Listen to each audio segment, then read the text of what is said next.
So, as the saying goes, what can be measured can be managed, but also can be celebrated. And often that's what's missing when you have energy performance improvements is those celebrations. So, let's find some ways to celebrate those improvements. So, hello and welcome to the final webinar in a four-part series designed to help manufacturers improve energy performance and achieve high return on investment energy savings. Today, we have four excellent presentations for you on metering and monitoring, and of course, followed by a Q&A session. My name is Jared Leake, and I'm the CEO of the Australian Alliance for Energy Productivity. And this webinar is brought to you by our more than 90 A2EP members who share our vision to improve energy productivity and decarbonise Australia. Thank you so much for our members for supporting us to do such work. Mentioned before, this is the fourth in a four-part series on saving energy in manufacturing. We thought this was a really good way to lead into our renewable heat conference. Anyone looking who's done the studies already for renewable heating solutions will see that they are typically not cheap. And rarely is it's going to be a great easy thing to do in terms of the capital OPEX. And so what better way to make that a more palatable change than actually reducing your energy demand? And so that's what this series has been about, where we have gone through steam reticulation efficiency, webinar boiler optimization, and heat recovery. Every one of those webinars showed an opportunity to save 10 to 20% on all manufacturing sites. But today, we're going to change gears and talk about making sure you get the metering and monitoring right for these projects. Joining me today from the A2EP team is our membership manager, Mark Barber. Mark, welcome. You're a huge advocate of metering and monitoring. Why do you love it so? Oh, thanks, Jared. Yes, absolutely passionate about the value of good measurement and good data, and for all the reasons you've outlined already. And I think it's worth noting too that whilst good data is important, what can be worse is bad data. So one of the things that we'll be covering off in this webinar is the importance of validation, end-to-end validation of meters through to the screen, because we don't want data sending us off in the wrong direction. That's it. And I'll add that my time during our installing a lot of equipment for energy efficiency and improving processes, quite often the metering wasn't in place to measure the performance of the heat recovery device. So you turn up on site and say, how's the heat exchanger performing? And they'd say, oh, really well. And that meant that it wasn't clogged and it wasn't fouled up. It didn't mean it was achieving the performance it was supposed to. So often we saw that metering missing there. So hopefully we give a really good context of why it's important today and how to get some money and investment prioritized on it. Mark, over to you to introduce our speakers and dive into the webinar. Yeah, thank you, Jared. As usual, we've got an excellent lineup for you today. All of the people speaking have got lots and lots of experience. First up is Bob Hicks, who is with Rockwell Automation, a business manager, software control. So Bob has 35 years experience, an impressive a lot of experience there, Bob, including 15 years commissioning plants around the world. At Rockwell, he advises clients on best practice in control systems, helping them use technology and data to improve equipment performance and manufacturing processes. Over to you, Bob. Okay, thanks very much, and thanks for the introduction. I'm Bob Hicks from Rockwell Automation, as I explained, and yeah, I manage the software and control business. 35 years makes it sound like an awfully long time, but it certainly doesn't feel like it at times. So today I just wanted to spend a few minutes jumping into some of the technology stack in particular. I'm going to be followed by Ian and Graham and Brian, who will talk about the other side of an implementation around projects, the consulting, the people, the processes side of it. I'm just going to focus in around the technology stack. So first thing is just having a little bit of a look at data and how can we make that energy data valuable. Then I'll touch into an example of a technology stack that can assist with that data collection and introduce an idea of called contextualization, and we'll touch on that in a couple of minutes. And then just have a real quick look at one or two use cases. So just to set the baseline, you know, one of those studies recently by LNS looked at industrial data ops and that data collection and the usage of that data. The good news is that nearly all of our clients have started down this data collection path, and 30% of them are actually getting tangible benefits out of that data collection projects that they're doing. I guess the flip side of that is, though, that 70% have not seen value in these projects yet. And particularly 50% of those clients, almost half of them, are still in the early stages, and they're caught in that pilot purgatory, or caught in those very early stages, struggling to see business, struggling to see that business use, and identifying those business cases to justify that return on investment. If we dive down specifically into energy data and trying to collect and visualize that, I think most people on this call would be familiar with these challenges, around the data visibility, multiple disparate data sources we're trying to collect from, the poor quality of that data, and missing data. But then importantly, how do we add context to that to add value? How do we scale that across the plant, and particularly across other business use cases, other applications, so that we can help justify the cost of that implementation? First step, and we've already touched on it earlier, is that old adage that what you can't improve, what you can't measure. So obviously, the very first step of any of these energy reporting projects is to get metering in the correct places, and importantly, as granular as you can possibly afford. The more granularity you have in the metering, the better opportunities we have to optimize particular processes. If all we have is a main incomer, it's very difficult then to look at optimization areas of improvement when we don't understand where that energy is being used and how, etc. So talk about metering, and we talk about wages. So that's water, air, gas, electricity, and steam. All of those need to be measured so that we get a complete picture of the energy being used at a particular facility. And then importantly, as I said, make sure that we're measuring those wages all the way down to particular assets, particular sites, and ideally down to particular machines, so that we can really zero in on those use cases and optimization. Next thing we wanted to talk about is that idea that I touched on earlier, called context. Now, the basic premise of this is that if we just have an incomer and we're metering, we know that we're using 50 cubic meters of gas as an example in this scenario. Is that a good reading, or is that a poor reading? And without additional context, it's just really difficult to make a decision as to whether that needs improvement or not. And so when we're introducing a technology stack on these energy monitoring projects, we want to make sure that we can bring in data from other business systems, whether that's OT, the operational stuff and process plants, but importantly, other areas, business systems, MES, ERP systems as well.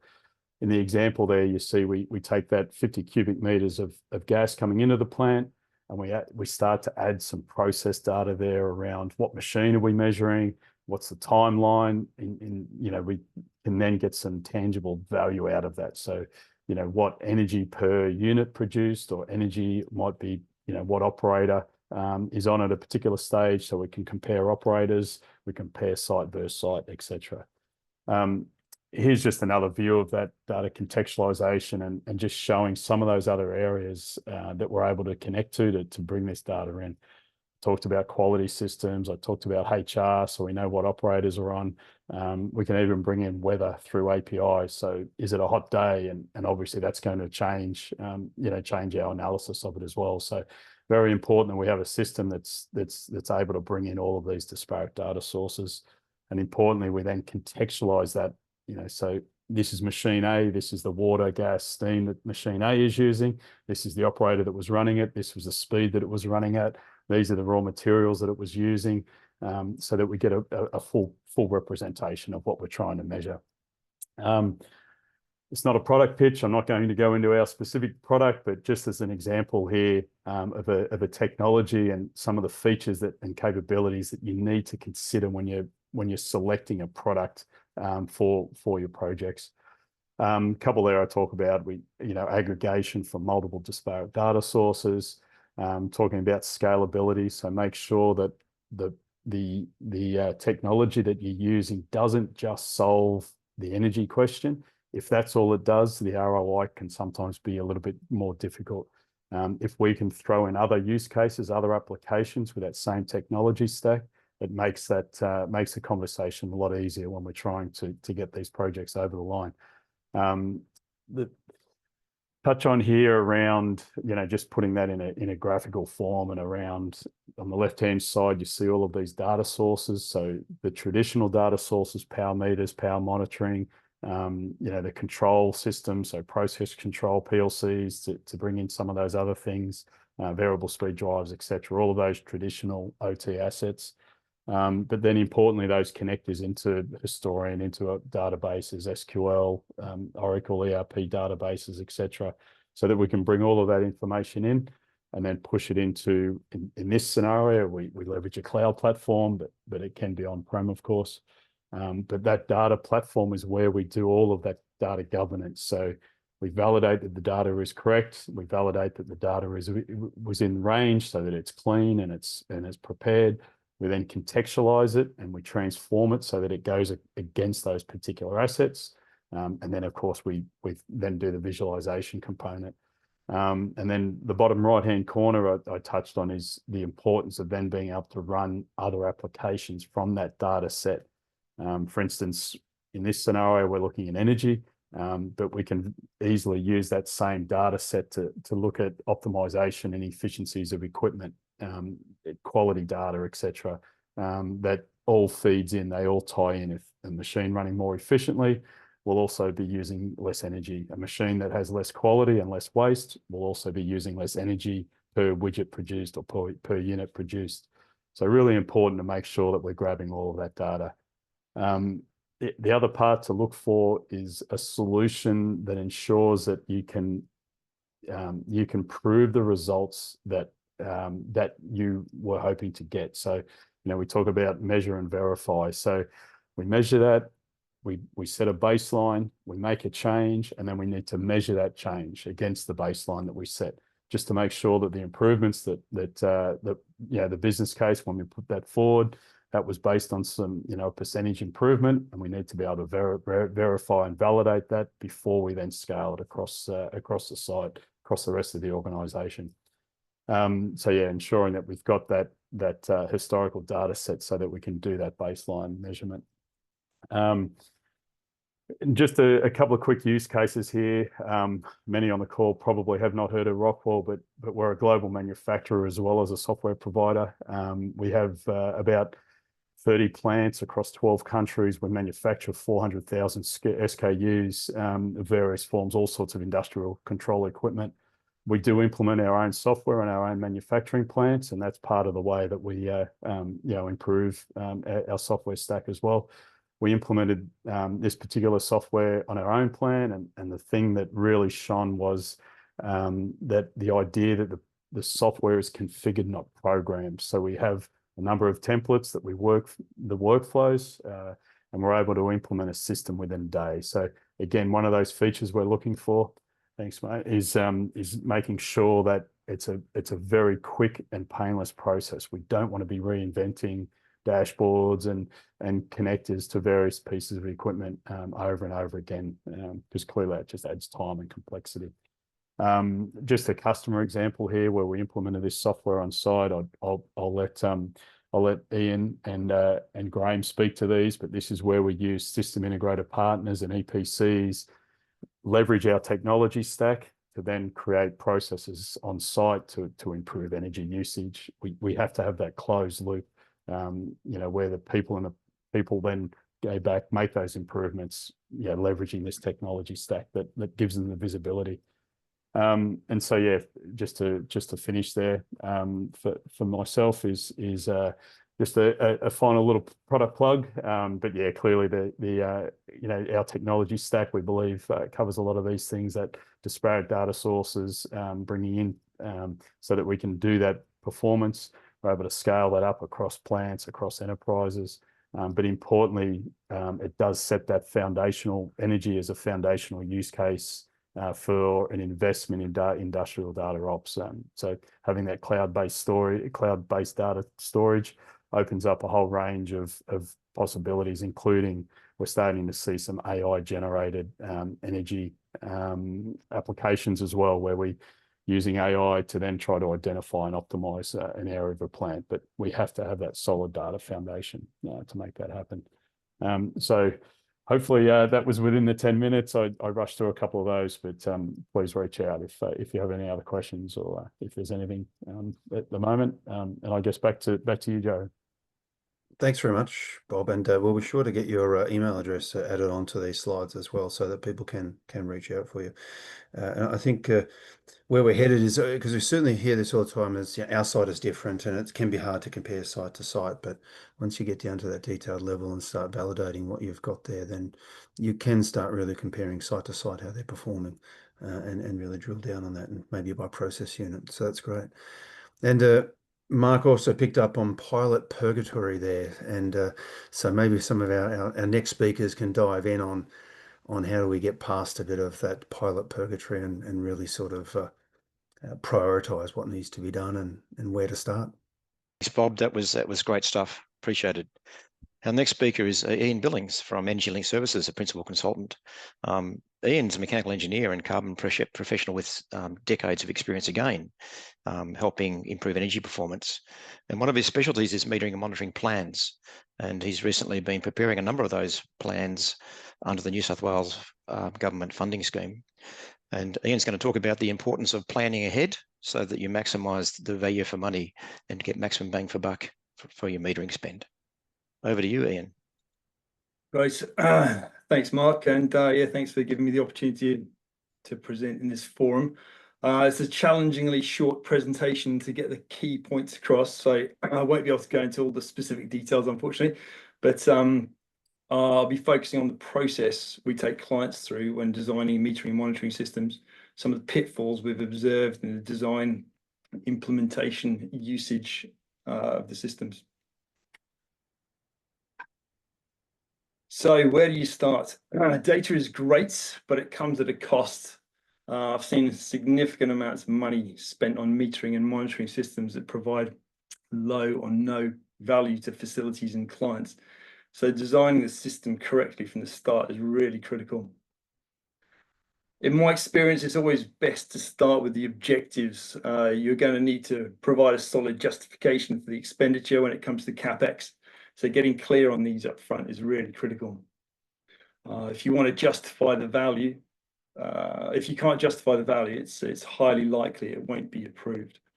So the current situation, it's really important just to collect all the relevant information together for consideration and design. The preliminary plan, get clear on the priorities and how the data will be turned into value. I think Bob really drove that home up front around how do you get value from that data. Developing the business case. This is where you may need to make some compromises. Having a good understanding of what aspects are going to provide the greatest value is very important. Having flexibility in your approach is essential to supporting the design process. Then when it comes to the implementing and monitoring of the performance, this is not just about the hardware and software, but about how effectively the data outputs can be integrated into existing business processes and how this data is used to support delivery of the objectives, i.e., how do you get value out of your data? So this is one of the biggest challenges we find with metering systems.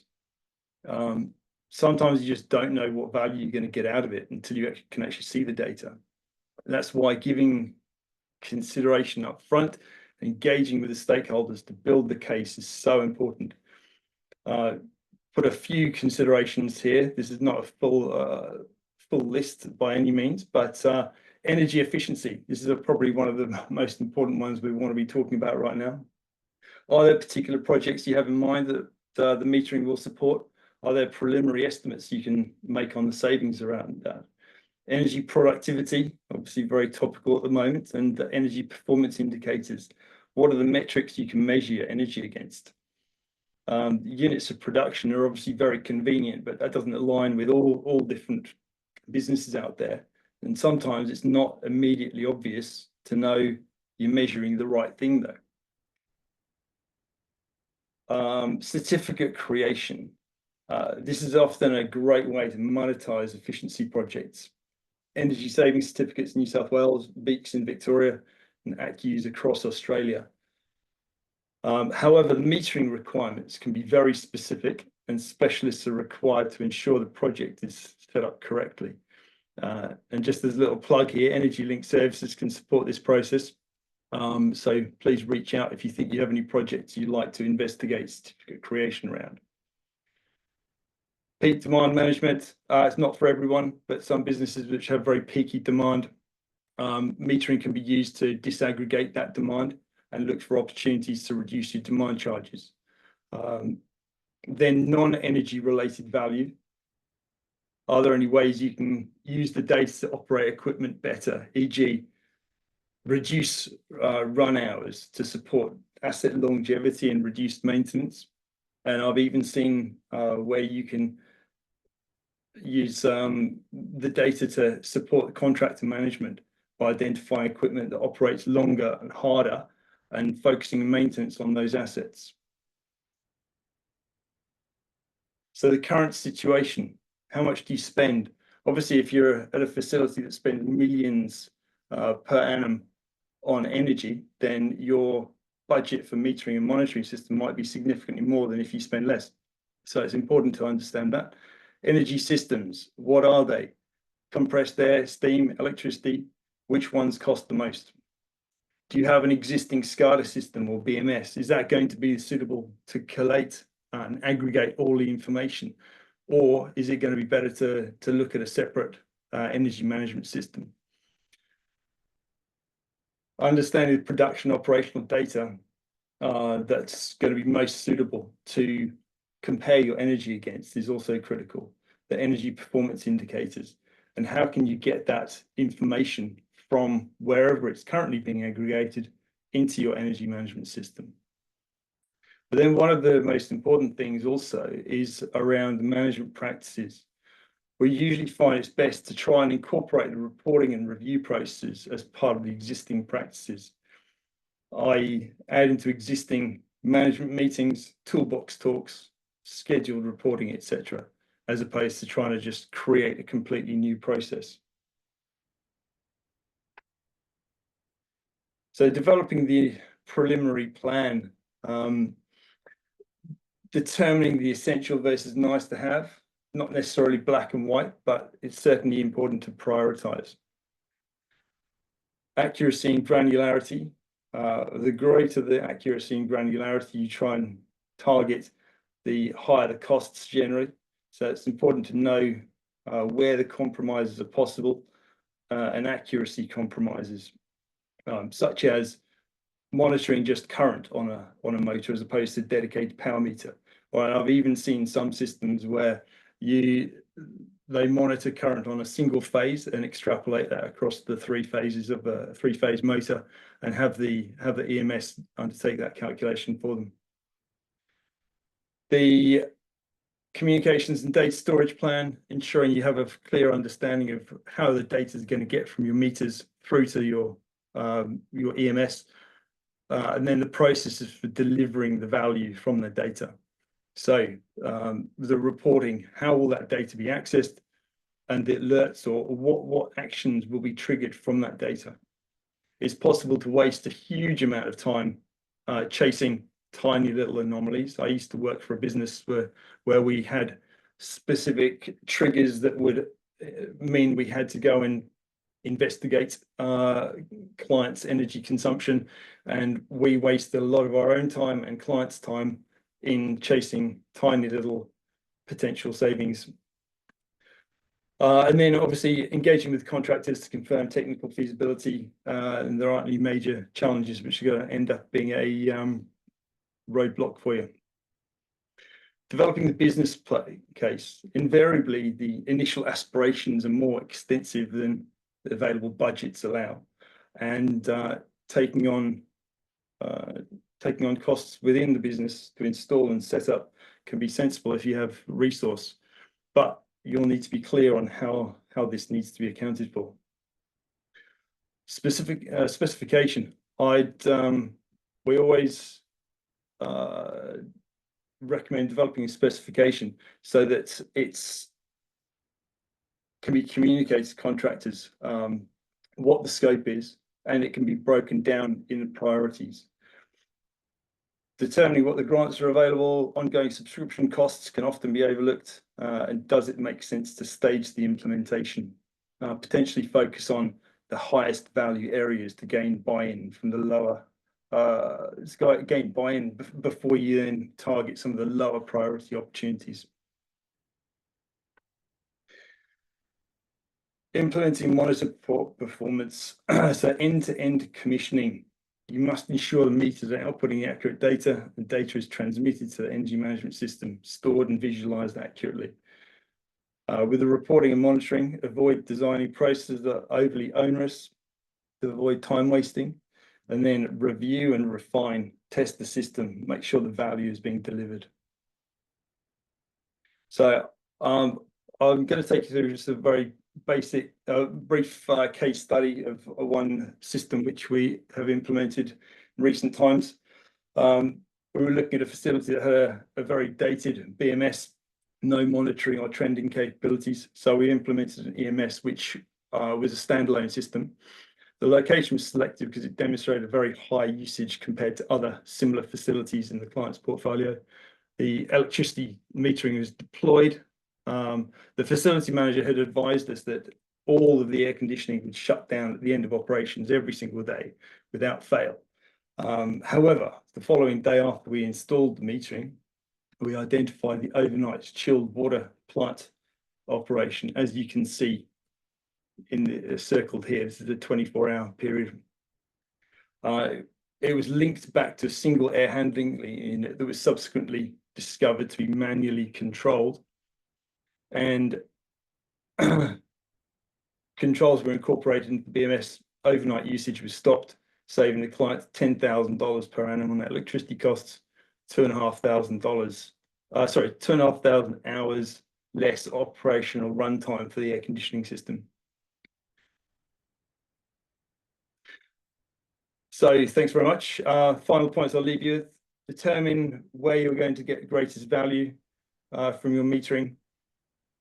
Know how you're going to realize the value from the data. Stay flexible in your approach, and hopefully that will stand you in good stead to design a successful system. Just as another little plug, Energy Link Services on the New South Wales MMP panel, meaning we're able to access grants for developing metering monitoring plans in New South Wales. Please reach out if you'd like to find out more. Thank you. Excellent, thanks, Ian. And Brian Yeo is going to be taking us through that for sure. Those metering monitoring plans. Yeah, I think that message from there is pretty loud and clear. And there's an element of you don't know what you don't know in that last case study, but you get in and you're going to find things every time. Great to see those savings, some real hard money coming from that metering. Good one. Mark, we've got a couple of questions maybe for Bob. He could probably answer those on the fly at the moment in the chat, but I think we'll keep pushing on then, shall we, Mark? Yeah, yes, indeed, Jared.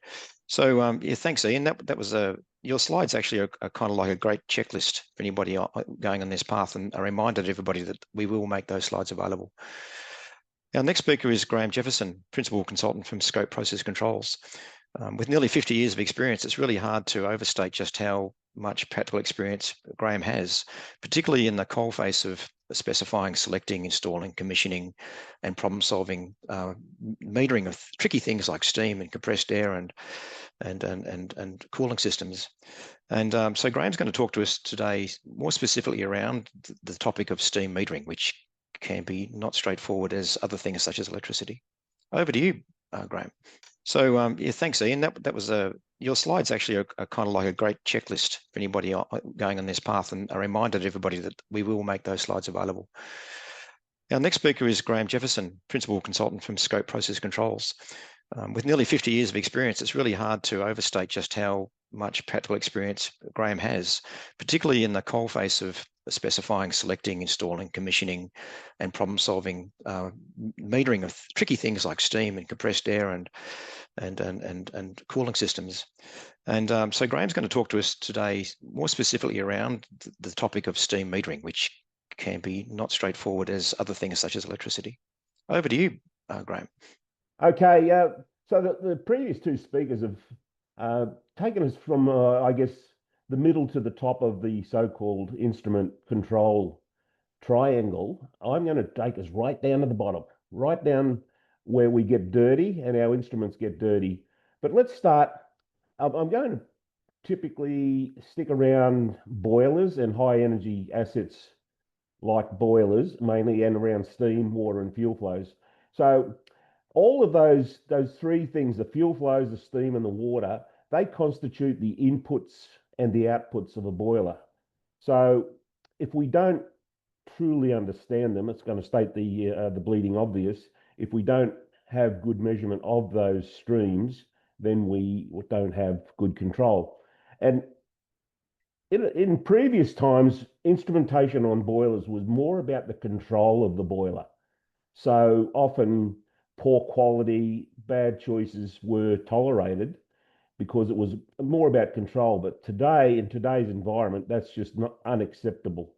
If we look at a quick little equation, energy out equals energy in times efficiency. So we as practitioners need to get that little symbol there, efficiency, up as high as we can.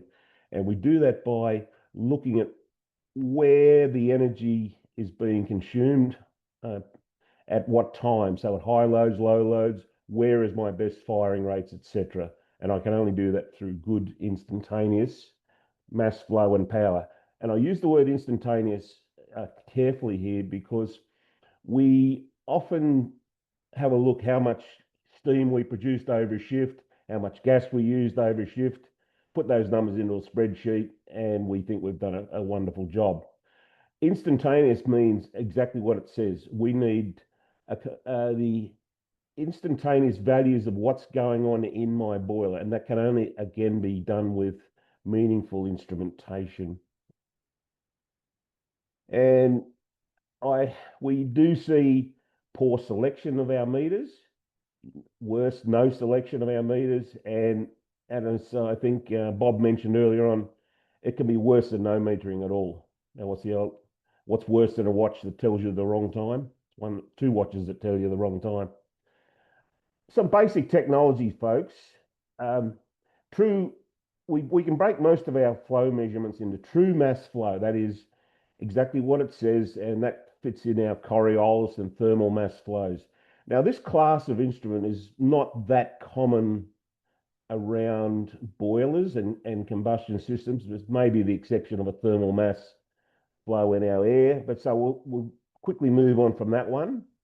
Our volumetric flows, fairly common, and they do have their places, but in terms of an overall instrument, I tend to steer away from them because of their blockage problems, etc. So that brings us down to the most common technology that we're going to encounter in most of our instrumentation, and that's instruments that measure the velocity of what we see. I'm going to touch on head loss devices. Now, that includes our things like orifice plates, venturi tubes, pitot tubes, averaging pitot tubes, etc.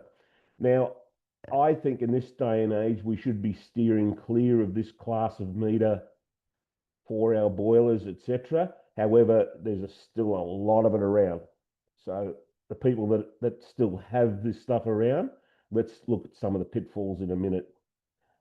The next class is what we call the oscillatory, and that includes things like vortex shedding, coanda, swirl meters, etc. Right. Now, as I said, most of these instruments measure the velocity, so how fast, how many meters per second essentially is going through the pipe. Well, that may be interesting, but it doesn't tell us anything. Okay, we need to take that information and add things like pressure and/or temperature to turn it into true mass flow of water, steam, and even our fuel flows. Fuel flows are often expressed in what's called natural or standard volumetric flow rates, But again, we need to measure the temperatures and the pressures and put that in with the data. So often, in fact, the vast majority of instrumentation I see is not temperature and pressure corrected. Therefore, assumptions are made, and we all know what assume means. Head loss device, I'm certainly not going to read every word on this page, but I'll draw our attention to this little bottom equation where it follows what's called the square law. Now, that square law is one of the reasons why our head loss devices, such as orifice plates, tend to suffer serious accuracy problems when we get down towards the bottom end, because what I'm trying to measure is coming down as a square function of the flow. So it doesn't take long where I'm down to very, very low readings on my meter, and I'm still using quite a bit of fuel or whatever. And you'll notice in that little equation, we're looking at the density as well. There's a couple of good old classic orifice plates, Venturi tubes, etc. And all relying on my pin-up boy, Mr. Bernoulli.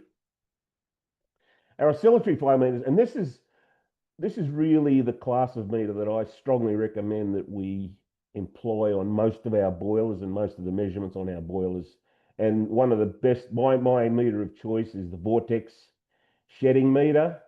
And the reason being is it gives me fairly good accuracy, and better, it gives me fairly good turn down. So I can go from my boilers really throbbing away down to very low fires and still be getting a sensible reading, which I can't do with my head loss devices.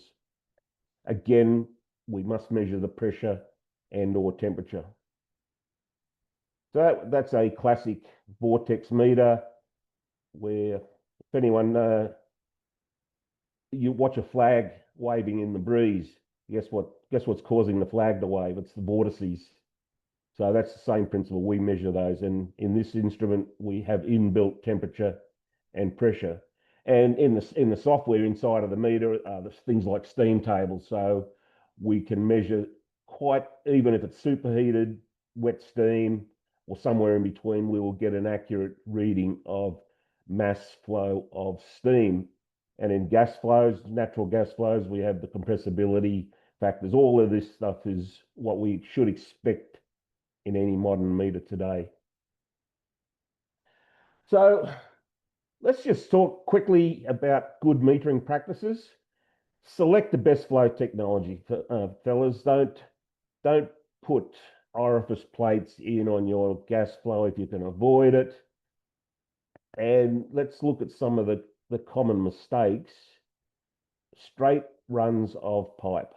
By far the biggest error that I see in meter installations is the mechanical engineer is trying to save a bit of real estate or save a few meters of pipe, and that the meters are installed where there's not the proper runs of pipe, and that spells inaccuracy, non-repeatability, and all manner of problems. So if you're going to put a meter in, spend the money on the meter, do it right, okay? Always, always, always allow for that compensation of the density changes in our product. It's no good talking to me about an actual cubic meter of gas. It's worthless. It's meaningless. What I want to know is basically I want that to match up with the billing company. So the people who bill me for my gas coming over the fence, I need my meters to agree exactly or very, very, very close to what the billing people are doing, sending it over the fence to me. If I am stuck with head loss devices, when I use the word stuck, sometimes, or many, not sometimes, many boilers still around today with orifice plates, Venturi tubes, etc. And one of their biggest sources of error is, besides not straight runs of pipe, sensing lines that need to be directly or in the right places, so they're not filling with condensate or emptying of condensate. These are common mistakes, but we see it all the time. And remember that square law relationship with density and velocity. You have no idea the times that I see people doing what we call the square root extraction. They do it twice, or they don't do it at all, or they do it on half of the signal and not the other half. I know it sounds motherhood stuff, but it's where we encounter lots of inaccuracies. It's not just the poor choice of the instrument, but the poor implementation of it as well. So sensing legs half full of condensate when they should be fully full, all of these things. So be careful. These are if you have to have head loss devices, be careful of their problems. The other one, fellas, is the choice of the range or the accuracy. So I want high accuracy, resolution, and turn down. Don't go installing a meter. If I've got a 6-inch line, don't just automatically be placing a 6-inch meter in that line. There's almost 80% of the time that meter will be too large, the range will be too big, therefore you've lost turn down and you're losing accuracy and resolution. Probably, yep, that's a big one. People say, oh, it's a 6-inch line. Well, if you have to spend a bit of money on reducing pipe work for a few sections up and downstream, so be it. Okay. In fact, sometimes what you save on the meter helps you pay for the extra pipe work. This is my Graham's rule of thumb. First rule of thumb, don't have a rule of thumb. But my second one is try and keep the maximum flow rate up around that 75, 80% of the range of the meter. I don't want to see it down at 25% range of the meter. And you'd be surprised how often we get into trouble with compressed or gases that people completely and utterly misunderstand the terms of standard, normal, and actual volumetric conditions. Please be very, very careful. And compressed air, for example, in natural gas, we talk of it at 15 degrees C. If I'm talking compressed air, the standard is 20. Okay, Mark? We're just about to wrap it up now. So again, a very common mistake is to get this completely mucked up and wrong. So in conclusion, high energy assets like our boilers, compressors, large pumps, refrigeration plants, etc., must have good, reliable metering. We've moved from just baseline control now, where we need this data to be accurate, repeatable, and of high performance. So I'll finish with a couple of little quotes from William Deming. Without data, you're just another person with an opinion. And in God we trust, all others bring data. I love it, Graham. And I'll throw in there, how about we want data, not drama? There you go. Keep them coming. This is great.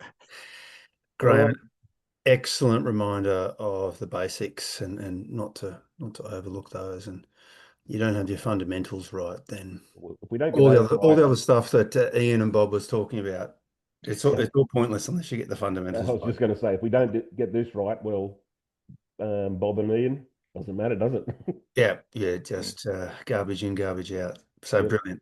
Thanks very much for that, Graham. Okay, thanks, folks.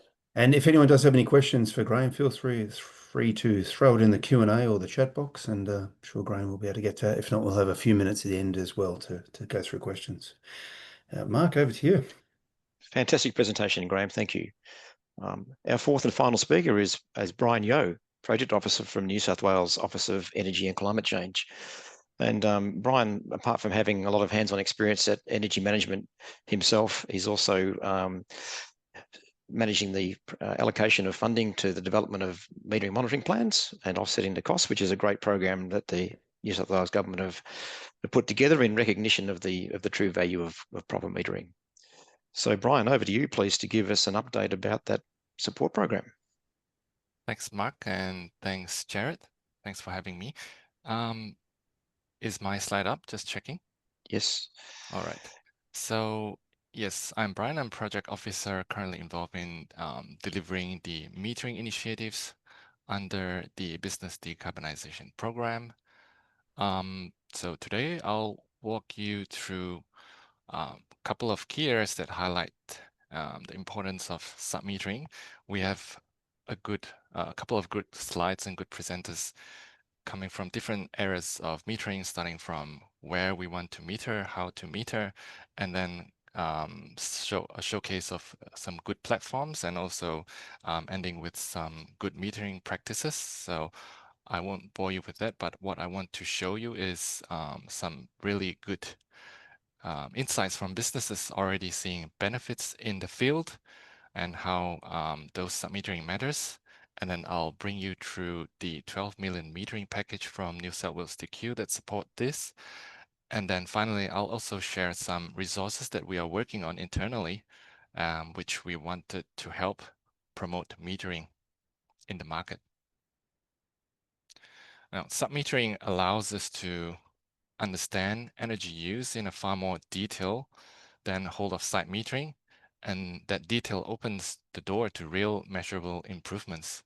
Now, through an internal initiative, we have consolidated cases from previous programs, and those on screen are just a couple of highlights on the key benefits of implementing sub-metering systems that we have summarized from previous programs.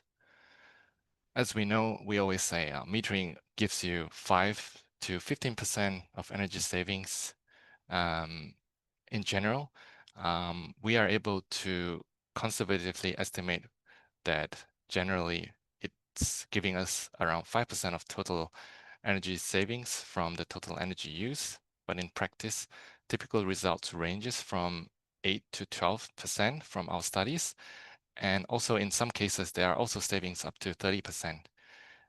These range of savings really depends on the nature of optimization that you do. For example, you may do something really simple from adjusting runtime of equipments. Those will deliver lower savings. And to those on the other end, which gives higher savings, which are mostly around investing in upgrades or resizing equipments. Sub-metering also helps pinpoint exactly where energy is being used, whether it's a specific piece of equipment, a process, or product line, and that clarity helps business find opportunities they otherwise couldn't see. And most importantly, it provides the data needed to build a business case for investment, especially when capital is tight and every dollar counts. Moving on next is sub-metering also helps controlling variables more precisely. Businesses can produce more consistent and reliable products through optimizing their process when they have granularity over process lines.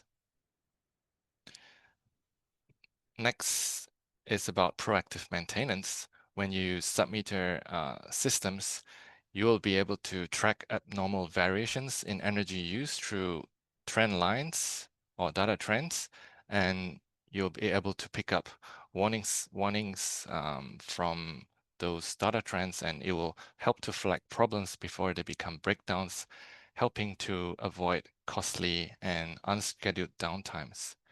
There are more benefits to it, but I would just love to highlight this 4 key ones, which I thought is really important. And as some of you may know me from previous engagements, I was involved in delivering the MEF program in the past. And through that work, I was able to see how businesses are applying metering in practice, showing quantifiable outcomes from those projects. Here I have a couple of examples that I've listed. A food manufacturing facility metered their boiler gas consumption to assess combustion performance, which leads them to be able to install oxygen trim system and burner upgrades. And this saves around 500 gigajoules a year, which equates to about roughly 6% of site usage. Another example that I have is an animal feed producer, which metered the gas and steam system to analyze efficiency in the system. Now, metering data helped them to optimize the the mineral oil temperature in the steam production system, and they managed to drop a couple of degrees in the mineral oil temperature, which gives them a saving about 6%, and that equates to about 3,200 gigajoules per annum. Another example that I have here is a food manufacturing facility as well. They installed multiple meters, which helped them to verify a newly installed heat recovery systems on the steam. I think it's a steam condensate system from memory, and that helped them to improve about 20% energy savings from site usage. So all of these are just a couple of great examples that I have from previous programs, and those are measured and verified savings. I'd like to also point out another example, not necessarily that metering helps you on savings, but it helps on emission reporting. A distribution hub submitted EV chargers across their sites, which I think should be EV forklifts, and that enabled site level scope 2 tracking under climate active. Here's another great example of submetering in action, this time from Tip Top, one of Australia's largest producers of bread and bakery products. We did a full video of this case study. It's available on our website, so be sure to check them out. Tip Top installed submetering across all of its bread lines and major energy services in one of their sites. They wanted to get more granularity on where they use their energy and subsequently identify where they could create savings, start energy conservation projects. And what they found was quite surprising. First, they discovered that 2 of the identical bread lines, they were consuming noticeably different amounts of energy. So that insight led to changes in operations and improved efficiency. Secondly, they also learned that the air compressors in their site, they were using far more energy than expected. So based on that, they installed an air optimizer to improve the performance. 2 of those separate projects realized a savings about 6% in annual energy consumption on a site level. And also what's more compelling is that they mentioned that with this success, they are now planning to roll out more submetering across their sites in Australia and New Zealand. Moving on, I would like to share what DQ has on offer for metering and monitoring. Our $12 million metering package and all of the initiatives help businesses along the metering and monitoring journey. Now, currently we have a metering and monitoring planning initiative open. I'll touch a bit more on that in the next slide. We have launched a 1.5 million submetering grants round 1 in the past. That was in year 2022. I think it offered up to 20,000 in grant funding, covering 50% of the cost for targeted submetering upgrades. We've managed to get approved 60 projects under that grant round. And a more recent grant rounds that we launched last year was the 1.5 million metering plan implementation grants. We offer up to 100,000 in grant funding, covering up to 50% of the comprehensive metering and monitoring upgrades. From records, we have 23 projects approved, and most of them have completed the projects. I think we have just a couple more that we are just putting the finishing touches. And we do definitely have upcoming grants. Additional funding rounds are expected to occur before 2026. I wish I could say more about this, but we are working towards the next round, and please subscribe to our website for future updates. Excellent. Oh, sorry, I still have something. So under the MMP initiative, we have service providers from our panel, which will help assess your metering needs and develop a metering monitoring plan. And for each MMP, we will provide up to 15,000, depending on your site energy usage, that is non-transport fuels.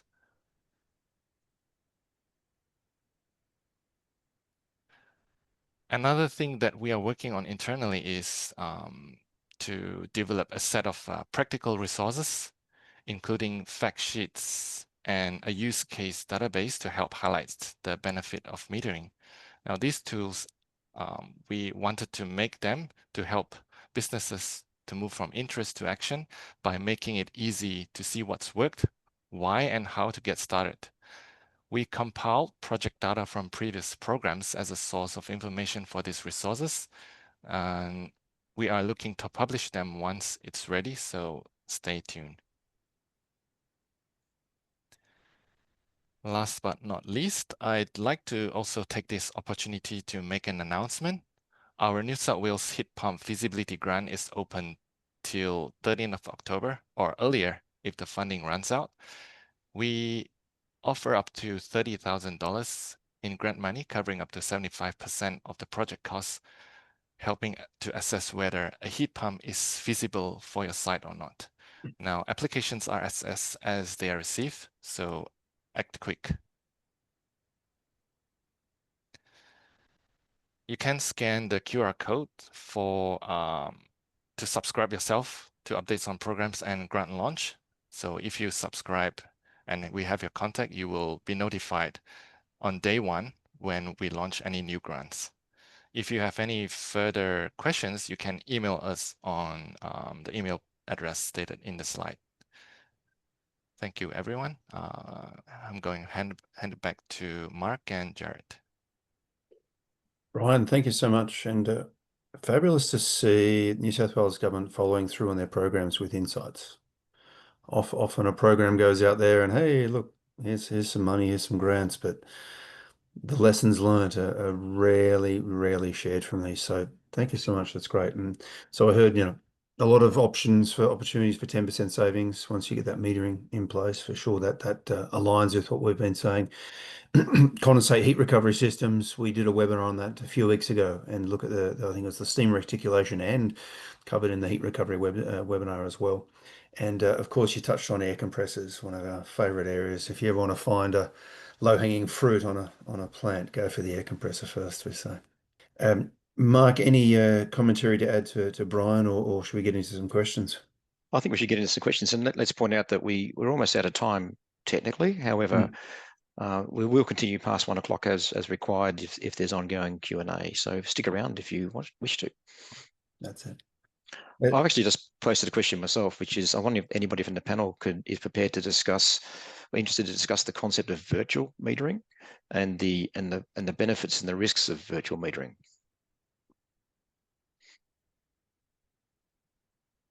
I'll have a quick stab at it, Mark. We are starting to see some implementations around virtual metering or soft sensing as we're seeing it. I think the highest risk we probably have there, accuracy tends to be very good, but you need to have solid sensors on that piece of equipment. So it's already got to be enabled. It's already got to be smart. For instance, if we want to infer energy usage, we need to understand throughputs, product quality, waste, etc. And so that needs to be monitored and metered. So often it's actually lower cost and lower complexity to put a real meter on there. The only time we would consider virtual is typically where it's extremely difficult or extremely sensitive, difficult or impossible. We do virtual sensing, for instance, in smokestacks, where it's very difficult to put a physical sensor in there, and so we can infer a value of emissions. But that's for things like energy monitoring, for things we're talking here, wages, air, steam, etc. I think that the cost of instrumentation would probably be lower cost than what trying to create those soft sensors and infer it from other areas of the plant would be, to be honest. Thanks, Bob. While we got you there, Bob, there's questions there in the chat about how much do you spend and when do this technology become viable? If we assume this technology will help us realize 10% energy savings, and someone's spending $500,000 a year, so 50 grand a year of savings, and probably most people need 2 to 3 year paybacks to get things moving. Is that in the ballpark to get these sorts of technologies and platforms up and running? Yeah, very tricky question to answer. I think, the solution that I was hinting at there earlier and showed a couple of slides on is relatively sophisticated. You're talking tens of thousands of dollars in software, as well as then all of the implementation around upgrading the metering, etc., to meet that. So we'd typically be looking at those solutions across a larger site or an enterprise where there's dozens of metering inputs. But we can scale down. If you're just looking for relatively simple solutions, we can look at a couple of instruments for metering and what we call a HMI, just a small little panel on the machine itself. Again, you're talking thousands of dollars of cost as opposed for a machine. The challenge there is that the tool set that comes with it, the more you spend on the technology, the more intuitive and the more closed loop that technology becomes. When all we're doing is just visualizing to say this is the energy usage on this machine, it becomes important to have the people and the processes in place. So the operator recognizes that he's using too much energy, and then he changes something associated to it. So yeah, we tend to find those lower cost, lower sophistication systems requires a lot more manual input from trained operators, I guess. And I'm not sure if Ian or Graham can comment on that, but that comes down to that people and processes as much as the technology stack. Yeah, maybe something for Ian. I don't know if Ian able to comment on what you've got those implementation grants from New South Wales government at $15,000. Is that's a typical amount to get a pretty good start more, not rather than implementation, rather that was more of a planning grant. Is that the right number to get things started? Yeah, absolutely. We generally are able to deliver the metering monitoring plans within those grants, but obviously as the the size of the facilities get bigger and more complex and more metering points, so we have to charge some additional money on top of that. Yeah. And then the implementation, and anything to comment on some specific sites that you've done recently, a little bit further? Yeah, well, I think we managed to get 3 or 4 of the implementation grants last year, or rather our clients got them because they applied directly. That was a big success. It was great to see some real action coming out of some of the metering monitoring plans, as opposed to them just gathering dust on someone's shelf, like many reports I've done in my past. So yeah, and look, I've lost touch with a couple of those clients, but 2 of them I know specifically have successfully implemented them, and very happy to see that they're getting some good results out of it. Yeah, brilliant. Mark, any more questions we should go through? I think we're up to date, actually.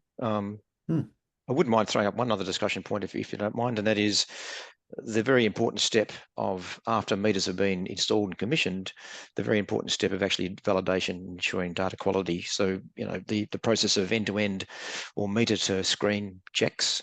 I was wondering if the panel could talk about, in practice, from their experience in practice, how much effort does that actually consume? And maybe a way of couching that is, should there be a proportion of the metering implementation budget allocated to that task of end-to-end validation and subsequent troubleshooting?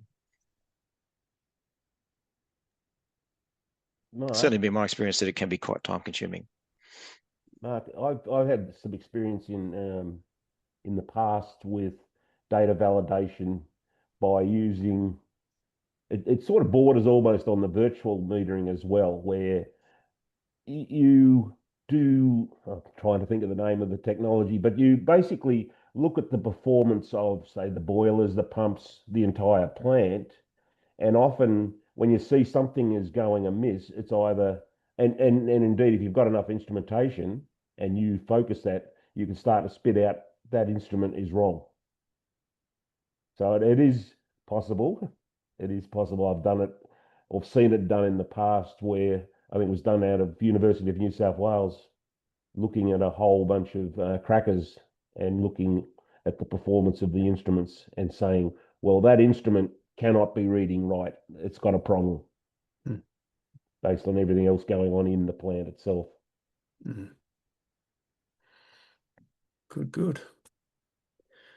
All righty. Mark, I think we'll just about wrap it up then. Nothing further coming through on the chat. Definitely. That we gee whiz, we covered a lot of ground in that 1 hour. And a reminder that all the content will be available and form a useful reference for future reference. Indeed, we sure did cover a lot there, and there's checklists and case studies. Everything's there for that people to use, and they get back to the normal working life. So thank you very much for our panelists today. So Bob, Ian, Graham, and Brian, excellent presentations. Many thanks. And to wrap up now, just a reminder of what's coming up for A2EP. We've got our Renewable Heat Conference at the end of August, the 26th and 27th in Sydney, shaping up to be a fabulous event. We have got some great speakers lined up, some heavy hitters from local and from overseas, and lots of insights from end users for people that are actually doing renewable heat projects.